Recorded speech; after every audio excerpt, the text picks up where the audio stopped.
I'm Becca, 32 years old, and for years, I was always the one patching things up, keeping quiet just to make everyone else in the family comfortable.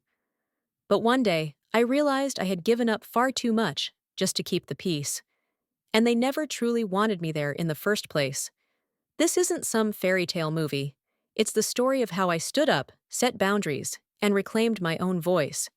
If you've ever felt pushed to the sidelines by the very people who were supposed to be your closest, you'll understand why I finally said, I'm done. Before we dive into what happens next, drop a comment telling me where you're watching from, and hit like and subscribe if family stories like this make you feel a little better about your own holiday season. My name is Rebecca Lawson, Becca to most people who know me. I'm 32, born and raised in Willow Creek, Pennsylvania. A little town you could miss if you blink driving through, but the kind where folks still remember your birthday and the smell of cinnamon rolls drifts down Main Street from a block away. My family's bakery, Thompson's Treats, has been here for 3 generations. It's the kind of place everyone stops by for coffee before work and a slice of pie after church. And for most of my life, I thought being the dependable daughter who kept that bakery running was my badge of honor, my role, my identity. The thing is, in my family, dependability doesn't get you the spotlight. My parents, Diane and Harold, love to tell anyone who'll listen that their youngest, my sister Kelsey, is the light of the room, or such a survivor.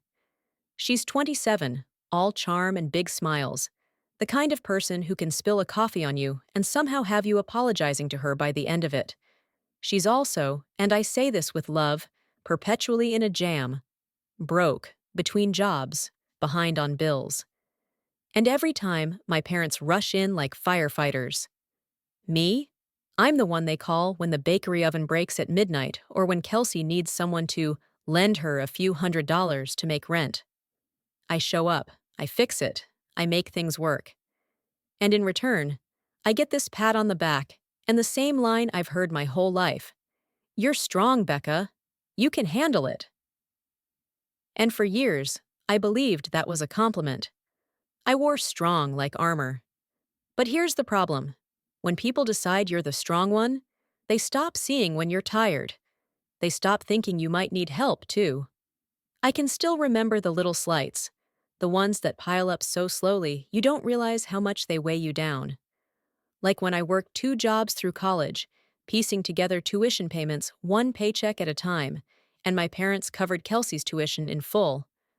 Or the time I saved up for my first car, a used Civic with a dent in the door, and 2 months later, they surprised Kelsey with a brand new car for her 16th birthday. She needs something reliable, Mom had said. I just nodded, because what was I going to say?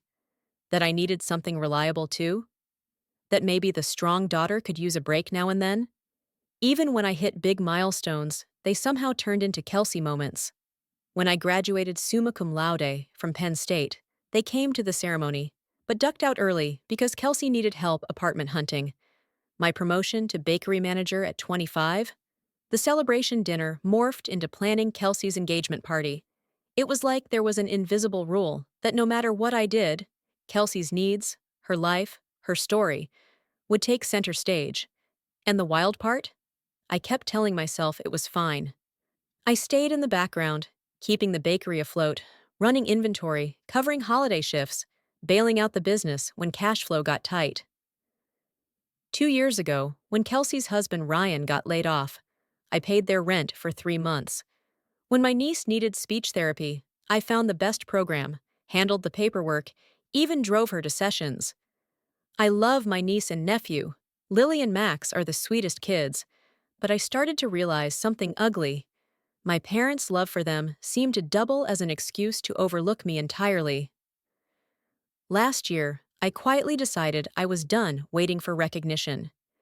I'd been experimenting with my own recipes, taking the bakery's classics and giving them a gourmet twist.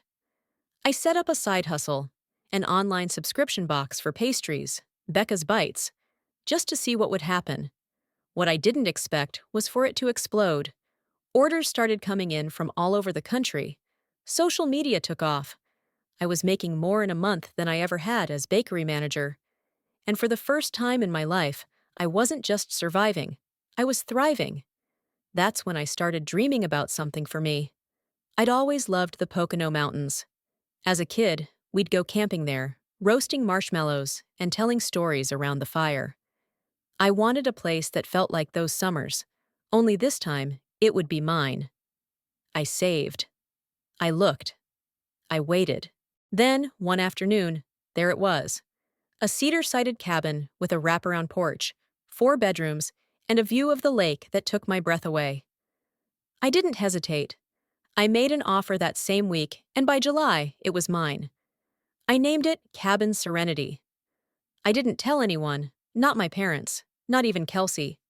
I had this vision of revealing it during Labor Day weekend, maybe inviting everyone up for a barbecue, letting them see, really see, what I'd built. Maybe then they'd understand that strong didn't just mean carrying everyone else's weight. It meant building something beautiful for yourself, too. But in the meantime, the favoritism kept rolling. My single, child-free status was apparently some kind of family deficiency. "You'll find someone soon," Mom liked to say, as if the life I'd built, the business, the friends, the cabin, were just placeholders until a husband came along. The only people who really seemed to get me were my cousins Ethan and Lila, and my Aunt Miriam. They'd seen the dynamic my whole life, and they didn't sugarcoat it. Aunt Miriam, especially, she's Dad's sister, a retired nurse who never married, lives her life on her own terms. She'd tell me, "They love you, Becca, but they see you as the one who doesn't need them, so they overlook you. It's not right, but it's what they do. You have to decide what peace looks like for you." Labor Day weekend was the Lawson family's Super Bowl. Mom baked for weeks, pies, cookies, all the classics. Dad manned the grill, uncles set up games in the yard, and the whole extended family would crowd behind the bakery for the big barbecue. Last year had been rough. I brought my then-boyfriend, thinking maybe having a partner there would make them see me differently. Instead, we got seated at the overflow table so Ryan's parents could have the prime seats. When I tried to share that Becca's Bites had hit a huge milestone, Mom smiled politely, then turned to Kelsey to ask about her volunteer work at the library. I left that day wondering why I kept showing up for people who couldn't seem to show up for me. Still, I was looking forward to this year. The cabin, the business, maybe this time it would be different. Then, a week before Labor Day, the text came. It was Tuesday morning. I was in the bakery kitchen boxing up orders when my phone buzzed. It was from Mom. "Hey, hon," Dad and I discussed. "We want a chill Labor Day with Kelsey's fam. Sit this one out. We need a break. You get it? Love ya." I read it 3 times. My hands actually shook. That "love ya" at the end felt like salt in the wound. Sit this one out? For family peace? What peace? The kind where I'm not there to make them feel guilty for treating me like an afterthought. I thought back to last Christmas when Mom told me, "Gifts are just for the kids this year. Don't bother coming over." My birthday in April. We might have to delay dinner. Kelsey's got a meeting. The pattern was so clear, I couldn't believe I'd been blind to it for so long. In that moment, I felt this strange mix of fury, sadness, and clarity. This wasn't about this year's barbecue.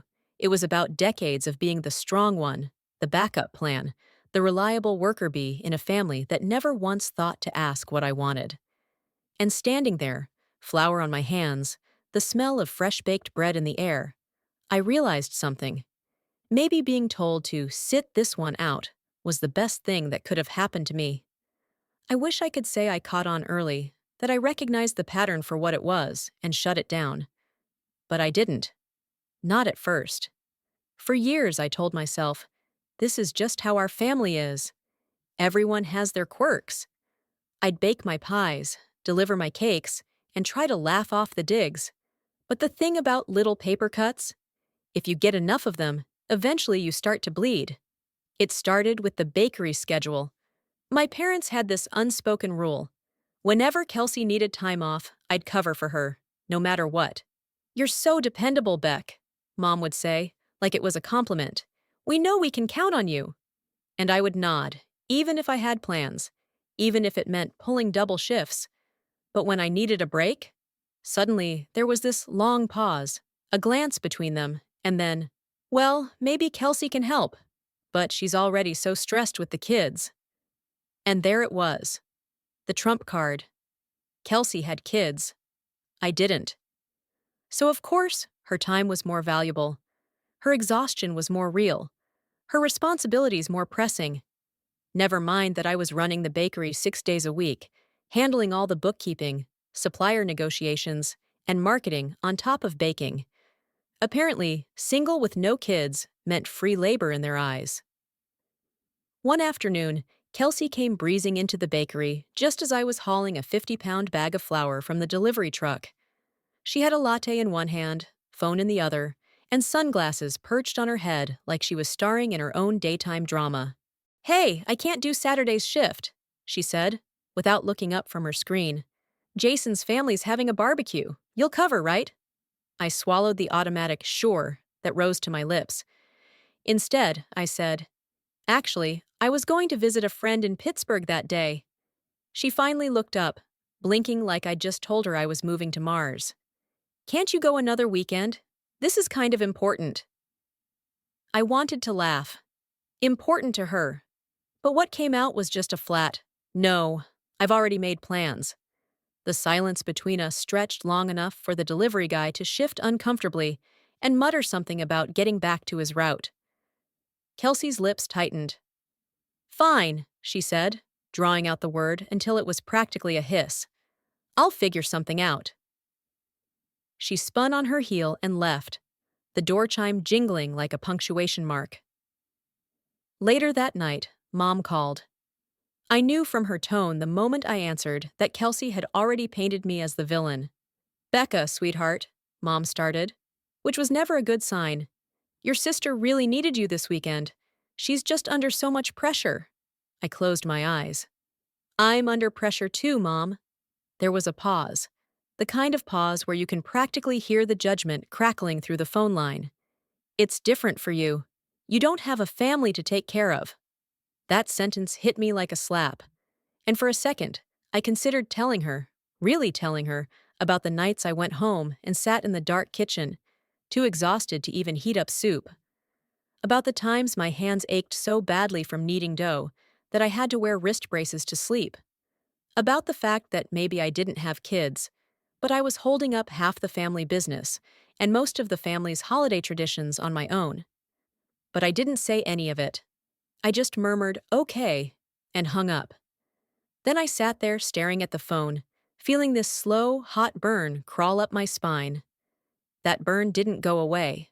Over the next few months, it started flaring up at the smallest things. Kelsey forgetting to order ingredients on her shift, so I'd have to scramble in the morning.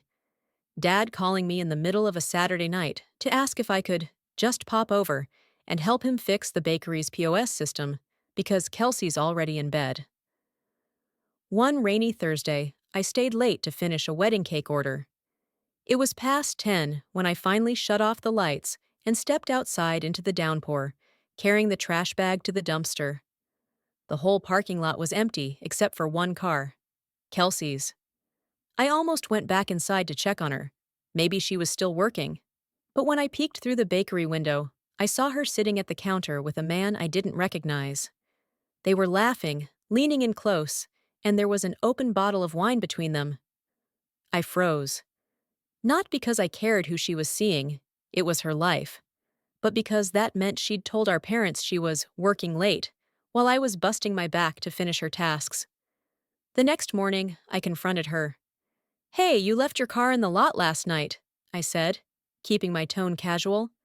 "Everything okay?" Her eyes flickered, just for a second. But then she smiled like butter wouldn't melt in her mouth. "Oh yeah, I just needed some alone time to unwind after my shift." I stared at her. She didn't flinch. That was the thing about Kelsey. She could lie so smoothly, you almost believed her. Almost. That was the first time I started thinking, maybe this isn't just thoughtlessness. Maybe she knows exactly what she's doing. The tension started seeping into everything. Customers noticed. One of our regulars, Mrs. Dalrymple, leaned over the counter one day and whispered, "You're looking pale, dear. You need a vacation." I smiled and thanked her, but inside I wanted to say, "Tell that to my family." By summer, the bakery was doing better than ever, thanks to a new online ordering system I'd set up, but you wouldn't know it from how my parents talked. Every success was framed as Kelsey's idea, or Kelsey's hard work. At first, I thought I was imagining it. But then we had a local newspaper do a feature on us, and when the article came out, there was a big glossy photo of Kelsey holding a cake I had designed and baked. The caption read, "Head Baker Kelsey Johnson, carrying on the family tradition." I stared at it so long the letters blurred, and for the first time, instead of feeling hurt, I felt cold. Cold and calculating. Because if they were going to erase me from the picture, maybe it was time I started making plans that didn't include them. I was halfway through kneading a batch of dough when my phone buzzed on the counter. The flour stuck to my hands made it slippery, so by the time I answered, the call had already gone to voicemail. I wiped my hands on my apron and checked. It was my mom. Now let me tell you, Mom doesn't usually leave voicemails. She's more of a short text kind of person. So, seeing that little notification bubble immediately put me on edge. I hit play, expecting maybe a reminder about an upcoming church bake sale or a quick check-in about my knee pain. But her voice, it was different. Tight. Almost tense. "Hi, Becca. Call me back when you can. We need to talk. It's important." We need to talk. Those 4 words can ruin a perfectly good day. My stomach did that little flip. You know, the one you get when you're about to open an envelope that could either be a check or a bill. I called her back, leaning against the counter, still dusted with flour. She picked up on the first ring. "Becca?" "Yeah, Mom. What's up?" There was a pause, way too long for comfort. I wanted to ask you something. Your sister, did she tell you she was coming to town?" I froze. "Kelsey? Number Y?" Another pause. "Because she's here, and, well," Mom's voice cracked in that way that's half guilt, half excuse.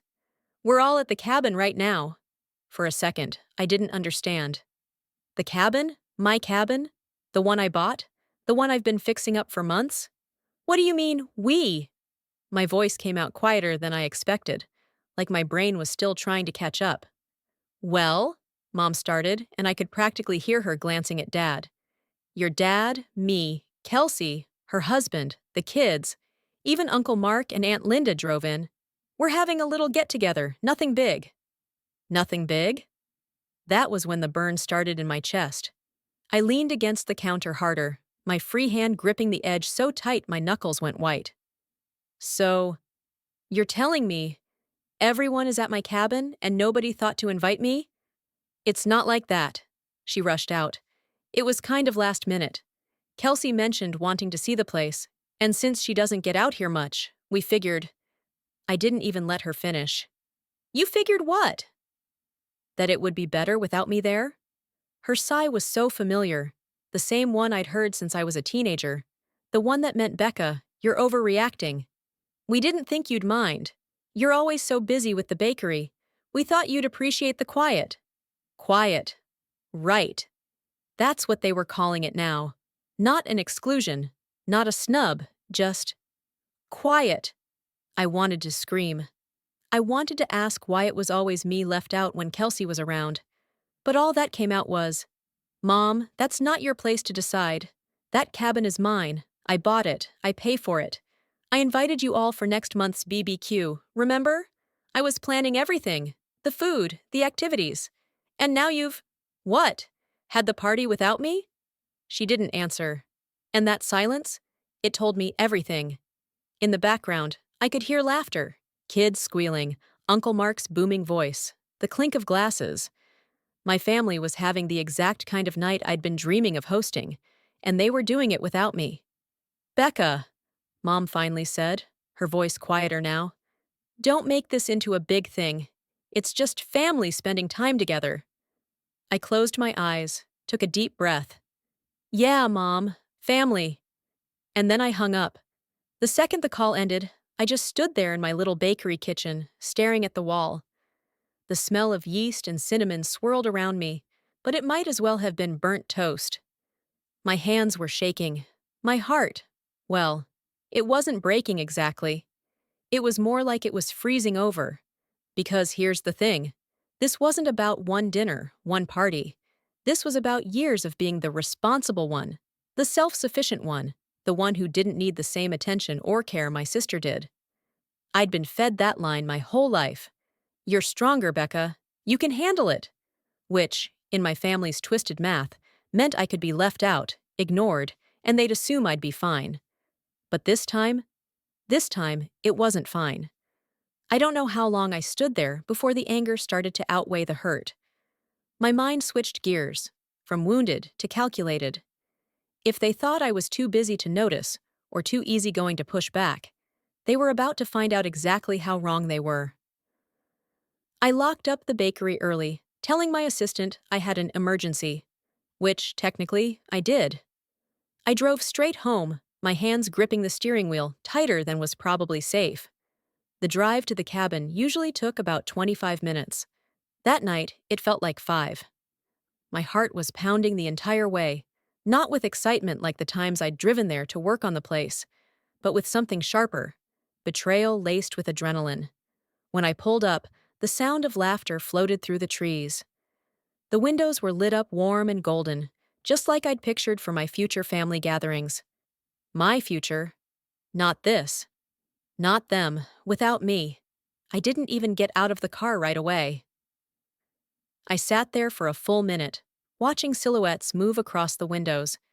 Dad walking past with a drink in hand, Kelsey leaning over the kitchen island, Mom carrying a plate of food.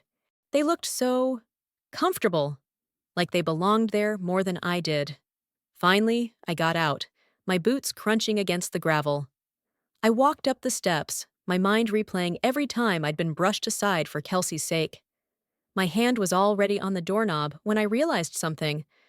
I didn't owe them a quiet, polite conversation. I opened the door, and the noise inside dipped just a little. Heads turned. Mom's eyes went wide, and she set the plate down fast. "Becca, we didn't think—" "Yeah," I cut in. "I know what you didn't think." Kelsey's husband shifted uncomfortably, and Kelsey herself gave this half-smile that made my blood boil. "Hey, sis, we were just—" "Just what?" I asked, my voice low but steady. Breaking in my place? Enjoying the view I paid for? Eating the food I stocked? Dad cleared his throat like he was about to play peacemaker.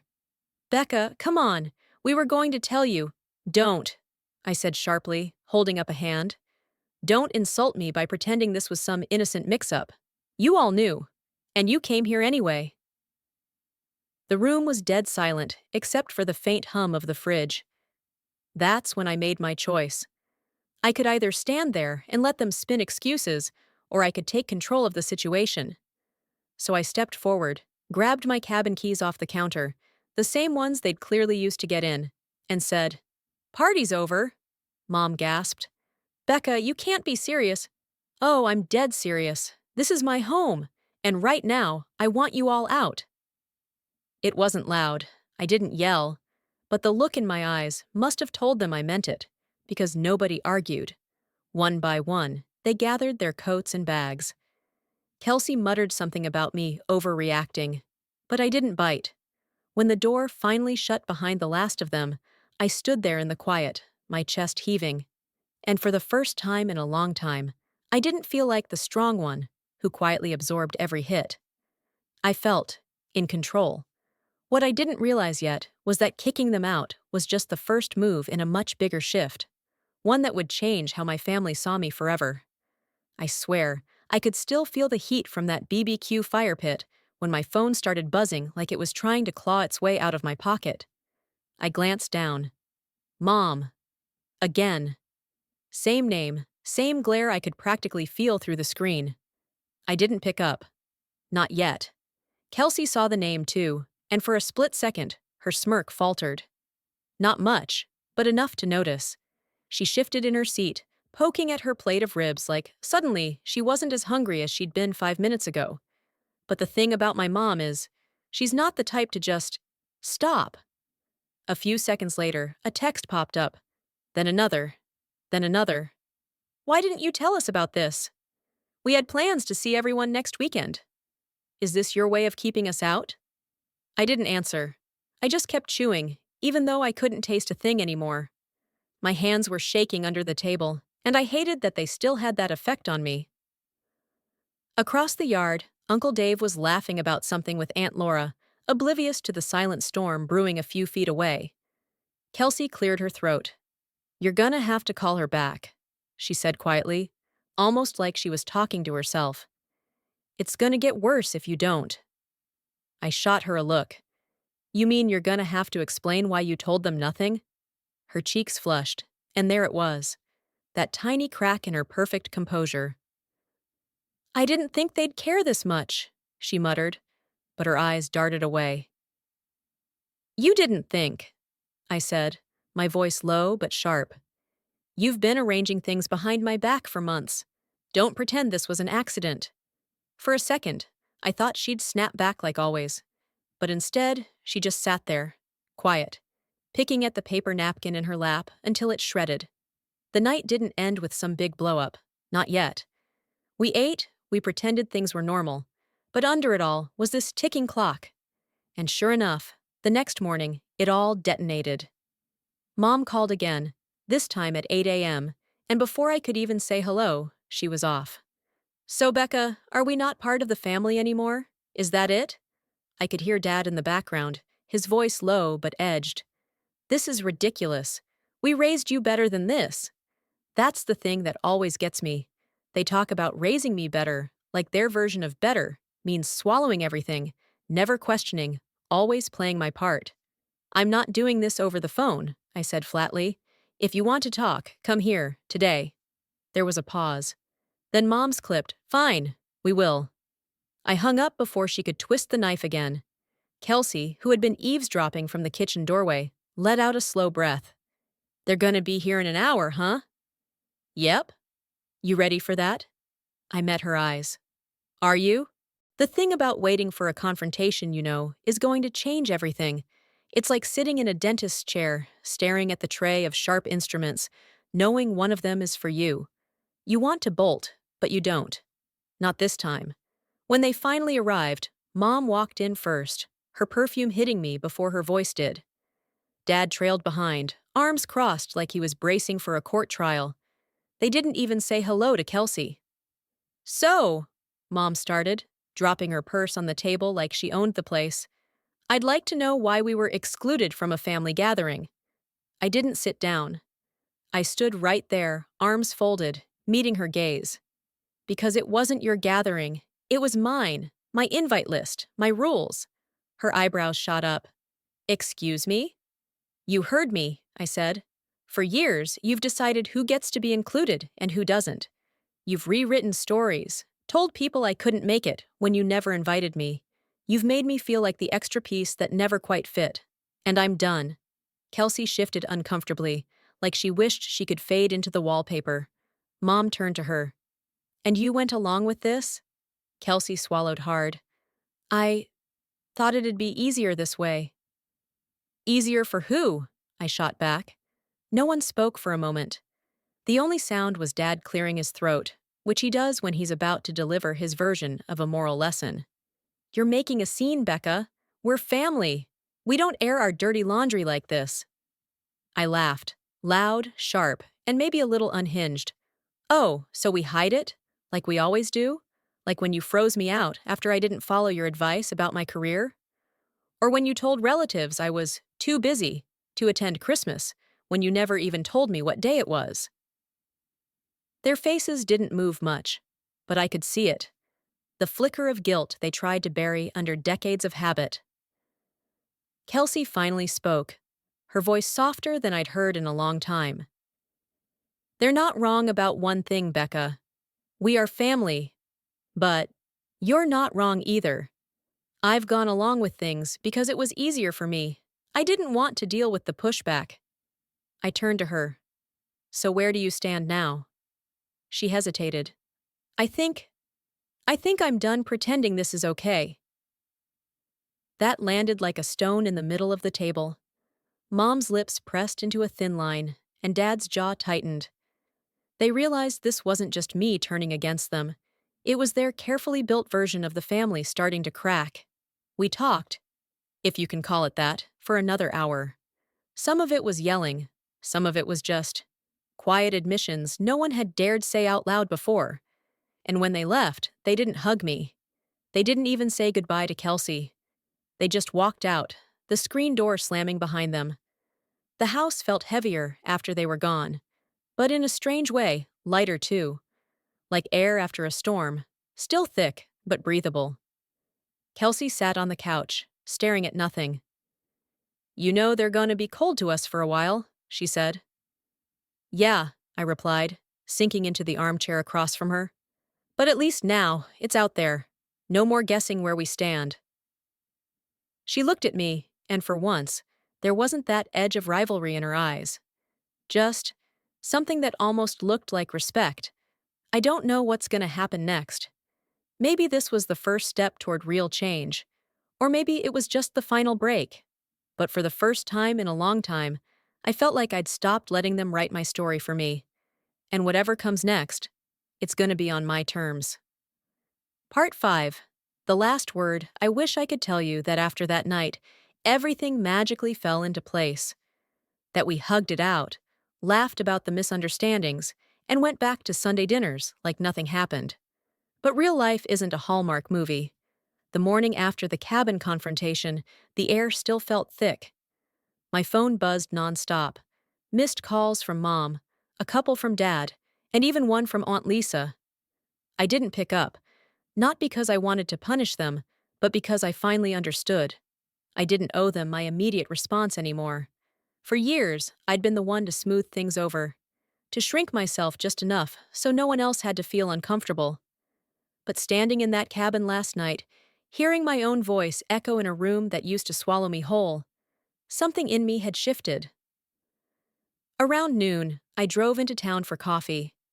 It was just a regular Tuesday, but everything felt different. The barista, a kid probably still in high school, smiled and asked, "Rough day?" I almost laughed. If only he knew. When I got back, Kelsey was sitting on my porch steps. Hoodie, messy bun, eyes a little red. For a second, I considered pretending I didn't see her and just going inside. But something about the way she was holding her phone, like it was both a shield and a lifeline, made me stop. I didn't know they left you out, she said, before I could even say hi. I thought you were busy or that you didn't want to come. Her voice cracked just enough for me to believe she wasn't rehearsing. I took a breath. And you didn't think to ask? She looked down at her shoes. I guess I just went along with what everyone else was doing. It was easier. That one stung. Easier. The word hung there between us like a heavy coat no one wanted to pick up. Kels, I said quietly, you know what easier meant for me? It meant sitting at home, wondering why my own family didn't want me around. It meant second-guessing every single interaction I've had with you guys for years. She winced, but she didn't interrupt. I know, and I'm sorry. I really am. For the first time, I didn't rush to fill the silence after someone's apology. I let it hang there, awkward and real. Maybe she was hoping I'd say, "It's okay." But it wasn't okay, and I wasn't going to pretend anymore. After a while, she mumbled, "They're not gonna change, Becca. You know that, right?" I nodded slowly. Yeah, but I can. That night, I sat at my kitchen table and finally wrote the email I'd been avoiding for years. No guilt tripping, no drama, just a clear boundary. That I loved them, but I wouldn't keep showing up for a role in the family that was all take and no give. That I wasn't going to fight for a seat at a table where I wasn't welcome. Hitting send felt like standing at the edge of a cliff and realizing the drop wasn't as scary as I'd thought. Over the next few weeks, things got quiet. Fewer texts, no surprise visits. At first, the silence felt like a punishment. Then I realized it was peace. I started filling my weekends with people who actually wanted me there. Friends who didn't keep score. Neighbors who checked in not because they had to, but because they cared. One Saturday in early fall, I drove out to that same cabin. The leaves were starting to turn, and the air had that crisp bite that smells like the start of something new. I sat on the porch with a thermos of coffee, listening to the wind, and for the first time in years, I didn't feel the weight of trying to prove my worth. I thought about Kelsey's face on my porch that day, about how maybe, just maybe, she'd start questioning the way things had always been. But whether she did or didn't, that wasn't mine to fix anymore. You know, people always talk about forgiveness like it's this big dramatic scene. Tears, hugs, music swelling in the background. But sometimes forgiveness is just letting go of the hope that the past could have been different. As the sun dipped behind the trees, I whispered, to no one in particular, I'm done. Not in anger, not in sadness, just done. And in that moment, I realized something I wish I'd learned sooner. Sometimes the most powerful thing you can do isn't fighting to be heard. It's choosing where you spend your voice. If you want, I can also give you a short symbolic closing image for an even stronger emotional punch. It would be like the final shot of a movie, something listeners will picture and remember. Do you want me to add that? Sometimes life has a way of testing us in the quietest, most unexpected ways. The heart of this story isn't just about standing up to obvious cruelty. It's about recognizing the subtle, everyday injustices we sometimes accept because we're afraid of shaking the ground we stand on.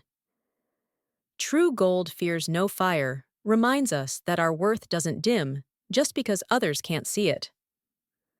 Walking away from toxic silence, questioning long-held prejudices, and protecting your dignity are not acts of rebellion. They are acts of survival, of love for yourself. Human nature is complex. Some people will never change, but we can. And in changing ourselves, we change the world we touch. Remember, you reap what you sow. Plant kindness, boundaries, and courage, and you'll harvest peace. I'd love to hear your thoughts or stories in the comments. Maybe your voice will help someone else find theirs. If this story spoke to you, give it a like and subscribe so you won't miss more powerful and thoughtful journeys like this. Whatever road you're on right now, I wish you peace, strength, and the quiet, knowing that even after the hardest winters, spring always comes.